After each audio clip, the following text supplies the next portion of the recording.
Assalamu alaikum, welcome to Nambardar TV. You need to watch this if you struggle with identifying legitimate contacts. Today we're exposing the truth behind the scams.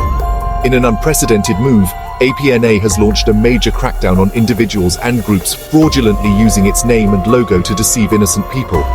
Reports have surged, with victims losing not just money but also their trust in supposed representatives of APNA.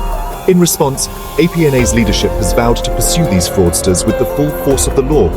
Effective immediately, APNA announces a new verification system for all its representatives to ensure authenticity and protect our community.